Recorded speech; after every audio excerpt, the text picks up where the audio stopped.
নমস্কার বন্ধুরা, কেমন আছেন আপনারা সবাই? আজকে আমরা ইন্ডিকেটর নিয়ে কথা বলবো। আমাদের বিভিন্ন ব্রোকারের টার্মিনালে যেখানে আমরা ট্রেড করি আর কি, সেখানে বিভিন্ন ইন্ডিকেটরের অপশন আছে। আজকে আমরা সেই ইন্ডিকেটর গুলোর ইউজেস কি, বেসিক কিছু ইন্ডিকেটরকে দেখবো এবং সেই বেসিক ইন্ডিকেটরের সেটিং জানবো এবং সেই ইন্ডিকেটরের মাধ্যমে কি কি দেখা যায় বা কি কি বোঝা যায় ট্রেডিং করতে গেলে বা ইনভেস্টিং করতে গেলে সেই ইন্ডিকেটর গুলো কোথায় কিভাবে কাজে লাগাতে হয় সেই সম্পর্কে আমরা বিস্তারিতভাবে জানবো। ভিডিও শুরু করার আগে একটা রিকোয়েস্ট, সেটা হচ্ছে আপনারা ভিডিওটাকে যদি ভালো লেগে থাকে অবশ্যই লাইক করুন।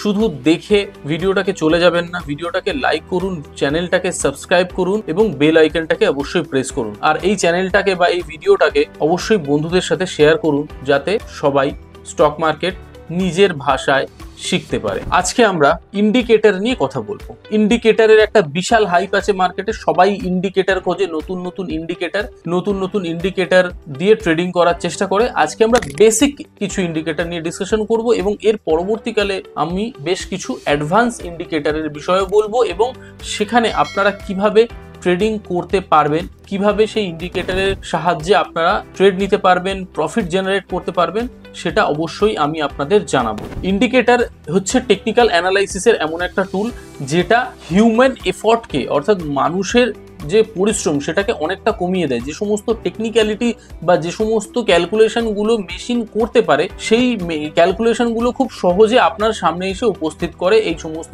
Technical indicator. এই টেকনিক্যাল ইন্ডিকেটরগুলো ট্রেডিং এর জন্য অনেকে ইউজ করে, অনেক বড় বড় ট্রেডাররা ইউজ করে। ইন্ডিকেটরগুলোকে জানার জন্য বা বোঝার জন্য সবার আগে চলে যাওয়া যাক ব্রোকারের কোনো একটা টার্মিনালে। তো আমি বেছে নিয়েছি ধানকে, tv.dhan.co তে। এখানে অবশ্যই ধানে আমি আমার অ্যাকাউন্ট খোলা আছে, তার ফলে আমি tv.dhan.co ক্লিক করলে অটোমেটিক ধানের ওয়েবসাইট চলে আসে। সেখানে আমি আমার লগইন আইডি পাসওয়ার্ড দিলে অটোমেটিক চার্টটা খুলে যায়। আপনারাও যদি ধানে অ্যাকাউন্ট খুলতে চান, ডেসক্রিপশনে লিংক রয়েছে, সেখান থেকে আপনারা অ্যাকাউন্ট খুলতে পারেন এবং আপনাদের ট্রেডিং জার্নি শুরু করতে পারেন। তাহলে চলা যাক কম্পিউটার স্ক্রিনে, সেখানে গিয়ে আমি আপনাদের ডিটেল ডিসকাশন করব ইন্ডিকেটর নিয়ে এবং সেটার ইউজেস গুলো জানাবো। চলুন কম্পিউটার স্ক্রিনে। আমরা এসে গেছি ব্রোকারের টার্মিনাল tv.dhan.co তে। এখানে এসেছি, এখানে দেখুন সাদা চার্ট, কোনো ইন্ডিকেটর লাগানো নেই, শুধু একটা ভলিউম আছে। সেই ভলিউমটাকেও আমরা অ্যাড করে দিতে পারি, কিন্তু সেটা শুধুমাত্র ফিউচারের চার্টেই ভলিউমটা দেখা যায়। ধরুন আজকে আমি নিফটির চার্ট লাগিয়েছি, এটা হচ্ছে নিফটি 50 চার্ট। আমি যদি নিফটি ফিউচার বাদ দিয়ে আমি নিফটি 50 সহজে মানুষ বুঝতে পারবে, আমি নিফটি 50 চার্ট লাগাচ্ছি। এই চার্টে যেহেতু নিফটি 50-তে কোনো ট্রেডিং হয় না, তাই জন্য এখানে কোনো ভলিউম থাকে না, অর্থাৎ ভলিউমটা অ্যাক্টিভেট থাকলেও ভলিউম এখানে দেখাবে না, তাই আমি ভলিউমটাকে অফ করে দিলাম। এই আমার ন্যাকেট চার্ট, এখানে কোনো ইন্ডিকেটর নেই। তো সবার আগে এই উপরের দিকে এইখানে ইন্ডিকেটর সেকশন আছে। দেখুন আমি ব্রোকারের টার্মিনাল চার্টে এসে গেছি। এখানে এই সাইডে বেশ কিছু ড্রয়িং টুলস দেওয়া আছে। এইখানে স্ক্রিপ্টটার নাম লেখা আছে, এখানে নিফটি 50 আছে, এখানে যে কোনো স্ক্রিপ্ট আপনি লিখতে পারেন। আইটিসি হতে পারে, রিলায়েন্স হতে পারে, টাটা মোটরস হতে পারে, যে কোনো স্ক্রিপ্ট। এইখানে রয়েছে টাইম ফ্রেম। এখান থেকে এই ড্র ডাউন অপশনটা থেকে আমরা টাইম ফ্রেম সিলেক্ট করতে পারি। এইখানে রয়েছে ক্যান্ডেল স্টিকের চার্ট, এখানে ক্লিক করে বিভিন্ন ধরনের ক্যান্ডেল সেটাকে আমরা চেক করতে পারি। যদি আমি যাই এই ড্র ডাউনে ক্লিক করলে এখানে আমরা বিভিন্ন টাইম ফ্রেম পাবো। 1 মিনিট থেকে 1 মাস, 2 মাস, 12 মাস অব্দি টাইম ফ্রেম এখানে অ্যাভেলেবেল আছে। এই ক্যান্ডেল স্টিক চার্টে বিভিন্ন ধরনের ক্যান্ডেল স্টিক অ্যাভেলেবেল রয়েছে। আমরা প্রপার শুধু ক্যান্ডেল স্টিকটা ইউজ করি কেন না, ক্যান্ডেল স্টিকে একটা ক্যান্ডেলের প্রপার ক্লোজিং, ওপেনিং ডে, মানে ক্লোজিং, ওপেনিং, হাই লো এগুলো বোঝা যায়। আর এই সাইডটা রয়েছে ড্রয়িংটা নিয়ে আমরা পরের দিন ডিসকাশন করবো। সবার আগে চলে আসি ইন্ডিকেটর অপশন। দেখুন একটা এফএক্স লেখা ইন্ডিকেটর। এই ইন্ডিকেটরে ক্লিক করলে এখানে বহু ধরনের ইন্ডিকেটর রয়েছে। এর মধ্যে আমরা শুরুতে অ্যাজ এ বিগিনার অল্প কিছু ইন্ডিকেটর নিয়ে কাজ করব। সবার আগে যেটা আমাদের লাগে সেটা হচ্ছে মুভিং অ্যাভারেজ। দেখুন এখানে আমি মুভিং অ্যাভারেজ কথাটা লিখলেই বেশ কিছু মুভিং অ্যাভারেজ চলে আসে। Adaptive, double, hammering, multiple, triple, এত কিছুর আমাদের দরকার নেই। আমরা সিম্পল মুভিং অ্যাভারেজে ক্লিক করব। এই সিম্পল মুভিং অ্যাভারেজ, এটাকে দরকার হলে আমি দুটো মুভিং অ্যাভারেজ নিতে পারি। অনেকে মুভিং অ্যাভারেজের ক্রস ওভারে কাজ করে, তাহলে একটা মুভিং অ্যাভারেজ 9, একটা মুভিং অ্যাভারেজ 20। আচ্ছা, এটাকে এডিট কিভাবে করা যায়? এই মুভিং অ্যাভারেজের উপর ক্লিক করলে দেখুন এখানে একটা চোখের সাইন রয়েছে, এইটা ক্লিক করলে এটাকে অন অফ হয়। আর এই যে সেটিংসের বাটনটা, এটা ক্লিক করলে এটাকে সেটিং করা যায়। এখানে আমি মুভিং অ্যাভারেজের সেটিং চেঞ্জ করতে পারি। এখানে 9 এর বদলে আমি 90 দিতে পারি, 900 দিতে পারি, যা ইচ্ছা। 9 রয়েছে। এখানে স্টাইলে গিয়ে আমি এর কালারটাকে চেঞ্জ করব। ধরুন রেড কালার করে দিলাম আর একটু মোটা করে দিলাম। যাতে বোঝা যায়। আমি এই 9টা লাগালাম আর তারপরে দিলাম মুভিং অ্যাভারেজ 20। এটা ধরুন ব্লু কালার রয়েছে, ব্লু কালারই থাক। আমি এটাকে শুধু একটু মোটা করে দিলাম। দেখুন দুটো মুভিং অ্যাভারেজ প্লট হয়ে গেছে। এখানে মুভিং অ্যাভারেজের অনুযায়ী ব্রেকআউটে যদি কেউ ট্রেড নেয়, মুভিং অ্যাভারেজের ব্রেকডাউনে যদি কেউ ট্রেড নেয়, তারা বিভিন্ন রকমভাবে ট্রেড নিতে পারে। এবারে আমরা স্ক্রিনে লাগিয়ে নিয়েছি আরএসআই। আরএসআই কি বোঝায়? আরএসআই হচ্ছে রিলেটিভ স্ট্রেংথ ইন্ডেক্স, অর্থাৎ মার্কেটের স্ট্রেংথটাকে বোঝায়। মার্কেটে স্ট্রেংথ আছে না উইকনেস আছে। ধরুন এইখানে মার্কেটে যখন মুভমেন্ট করছিল, মার্কেটটা হঠাৎ ওপর দিকে গেল, আরএসআইতে কিন্তু তখন ওভার বট পজিশন হয়ে গেল, যে মার্কেট ওভার বট হয়ে গেছে, এখন সাবধান হয়ে যাও, কশাস হয়ে যাও। ঠিক সেই ওভার বট হয়ে গিয়েই মার্কেট সেখান থেকে ঝাট করে পড়ে গেল কোথায় না ওভারসোল্ড জোনে।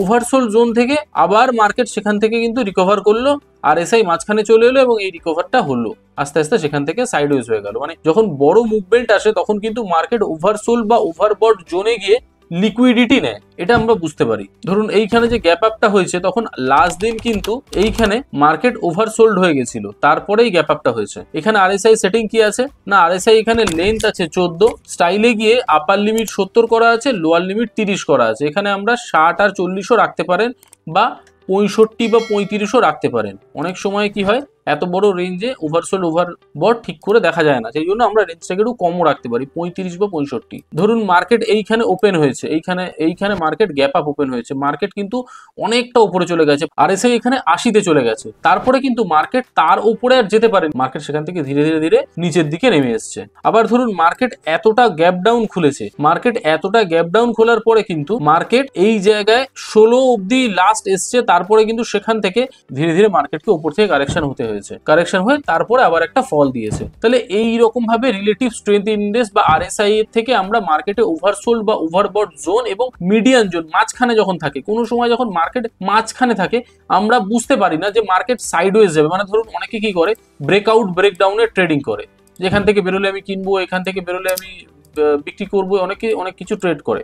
কিন্তু আরএসআই এ যদি সেইটা চেক করে তাহলে দেখা যাবে যে মার্কেট কিন্তু অনেক সময় মাঝখানে থেকে যায়, তারা কিন্তু কোনো দিকে যায় না, মার্কেট মাঝখানে এক জায়গায় পজ হয়ে যায়। তো সেই মাঝখানে যখন সাইডওয়েজ হয়ে যায়, সেই সময়টা কিন্তু আমরা খুব ভালোভাবে আরএসআই এর মাধ্যমে বুঝতে পারি। আরএসআই যদি মাঝখানে চলে আসে তাহলে বুঝে যাওয়া যাবে অনেক সময় যে মার্কেট একটু সাইডওয়েজ হয়ে গেছে। এই ধরুন এই যে সাইডওয়েজ, পুরো মার্কেটটা কিন্তু মাঝখানে এই 50-এর লেভেলের ওপর নিচে ঘুরছে, এইখান থেকে কিন্তু মার্কেট সাইডওয়েজ আছে, সেটা বুঝে যাওয়া যায়। আচ্ছা, এরপরে আমরা আবার ফেরত চলে আসছি ইএমএ তে, এক্সপোনেনশিয়াল মুভিং অ্যাভারেজ। এটাই সব থেকে ট্রেন্ডিং চলছে এই মুহূর্তে। এক্সপোনেনশিয়াল মুভিং অ্যাভারেজের সেটিংস অপশনে গিয়ে আমি এখানে 9-এর বদলে যে কোনো পয়েন্ট দিতে পারি, 20 দিতে পারি। তাহলে কি হবে, ধরুন এইখানে মুভিং অ্যাভারেজটা পয়েন্ট আছে 24,741, তার মানে এর পেছনের 20খানা ক্যান্ডেলের অ্যাভারেজ, অর্থাৎ 20টা ক্যান্ডেলকে যদি যোগ করে, 20টা ক্যান্ডেলের ক্লোজিংকে যদি যোগ করে 20 দিয়ে ভাগ করা হয়, তাহলে এই পয়েন্টটা আসে।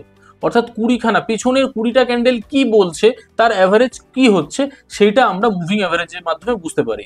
ধরুন এখানে 20-র বদলে যদি আমি কথার কথা 50 দিয়ে দিই, তাহলে 50টা ক্যান্ডেল, পেছনের 50টা ক্যান্ডেলের অ্যাভারেজ আমি এখানে পাবো। যদি আমি এখানে 200 দিয়ে দিই, তাহলে পিছনের 200খানা ক্যান্ডেলের অ্যাভারেজ আমি এখানে পাবো। এখান থেকে অনেকে মার্কেটের ডাইরেকশনটাকে বোঝার চেষ্টা করে, যে মার্কেটে 200 ইএম এর উপরে থাকলে অনেকে বুলিশ ভেবে নেয়, 200 ইএম এর নিচে থাকলে অনেকে বেয়ারিশ ধরে নেয়। তো এইভাবে আমরা মার্কেটের ডাইরেকশন বা মার্কেটের ফেজ গুলোকে বোঝার চেষ্টা করি। এইগুলো আপনারা বিভিন্ন ইন্ডিকেটরের মধ্যে কি আরেকটা আছে, ধরুন বলিঞ্জার ব্যান্ড। বলিঞ্জার ব্যান্ডেরও ছোট্ট করে আমি একটু বুঝিয়ে দিই আপনাদের। বলিঞ্জার ব্যান্ড অনেকে সেটিং চেঞ্জ করার দরকার নেই, যেমন আছে তেমনই এসছে। মুভিং অ্যাভারেজটা আমি বন্ধ করে দিলাম। বলিঞ্জার ব্যান্ডের ব্লাস্টে অনেকে কিন্তু মার্কেটে এন্টার করে। ধরুন এই জায়গায় বলিঞ্জার ব্যান্ড এইখানে ব্লাস্ট করেছে মানে ফেটেছে, ফাটার পরে যে কিন্তু পরপর ব্যাক টু ব্যাক উপরে গ্রিন ক্যান্ডেল এসছে। বলিঞ্জার ব্যান্ডের ব্লাস্টে অনেকে কিন্তু আপ বা ডাউনে যাওয়ার চেষ্টা করে। ধরুন এইখানে বলিঞ্জার ব্যান্ডের ব্লাস্ট হয়েছে, ফেটেছে, তারপরে কিন্তু কন্টিনিউ মার্কেট উপরে গেছে। এইরকম অনেকে অনেক রকম স্ট্র্যাটেজি ইউজ করে। বলিঞ্জার ব্যান্ড যখন বড় হয়ে যায় তখন মার্কেট সাইডওয়েজ বা ভলেটাইল হওয়ার চান্স থাকে। ধরুন এইখানে বলিঞ্জার ব্যান্ড অনেক বড় হয়ে গেছে, ফুলে গেছে, তাহলে এইখানে কিন্তু মার্কেট খুব ভলেটাইল এবং খুব সাইডওয়েজ হয়ে গেছে। বলিঞ্জার ব্যান্ডের ভলিউম যখন অনেক বেড়ে যায় তখন মার্কেট থেকে দূরে চলে যাওয়া, রিটেল ট্রেডারদের মার্কেট থেকে দূরে সরে যাওয়া উচিত বা ট্রেডিং না করা উচিত, কারণ তখন অত্যন্ত ভলেটাইল হয়ে যায় মার্কেট এবং তখন আমাদের ভুল ডাইরেকশনে মার্কেট চলে যেতে পারে, আমাদের বারবার এসএল লাগতে পারে বা স্টপ লস লাগতে পারে। বলিঞ্জার ব্যান্ড যখন খুব সংকুচিত হয়ে যায়, খুব ন্যারো রেঞ্জে চলে আসে, তাহলে বোঝা যায় বলিঞ্জার ব্যান্ড স্কুইচ করেছে। স্কুইচ করার পরে মার্কেট কিন্তু ব্লাস্ট করে। দেখুন বলিঞ্জার ব্যান্ড এখানে স্কুইচ করার পরে পরের দিন কিন্তু দুম করে একটা গ্যাপ আপ দিয়েছে।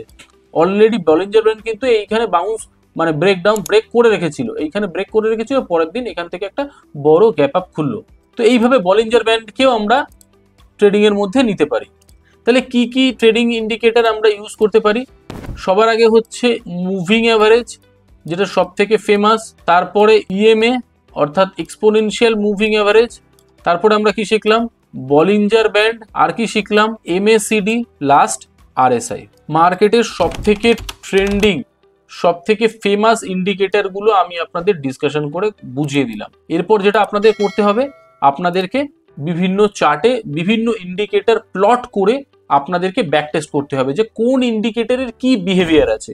আমি ডেফিনেটলি এরপরে আরো অ্যাডভান্স ভিডিও নিয়ে আসবো, যেখানে ইন্ডিকেটরের বিহেভিয়ার, ইন্ডিকেটর দিয়ে কিভাবে আমরা ট্রেড করতে পারি সেগুলো সব আপনাদেরকে বোঝাবো। কিন্তু আপনারাও এটা ব্যাক টেস্ট করে করে দেখুন। এই এত রকম 5 রকম ইন্ডিকেটর, এছাড়া এখানে আরো অনেক রকম ইন্ডিকেটর আছে। আপনারা যে কোনো ইন্ডিকেটরকে লাগিয়ে চেষ্টা করে দেখতে পারেন যে তার প্রেজেন্সে বা একটা ইন্ডিকেটরের প্রেজেন্সে মার্কেটের বিহেভিয়ার। ধরুন এখানে পিভট রেঞ্জ লাগিয়েছি, পিভট পয়েন্ট খুব ফেমাস একটা ইন্ডিকেটর। পিভট পয়েন্ট যখন খুব ন্যারো হয়ে যায় তখন মার্কেট ট্রেন্ডিং হয়ে যায়। পিভট পয়েন্ট যখন খুব বড় রেঞ্জে চলে যায় তখন কিন্তু মার্কেট সাইডওয়েজ হয়ে যায়।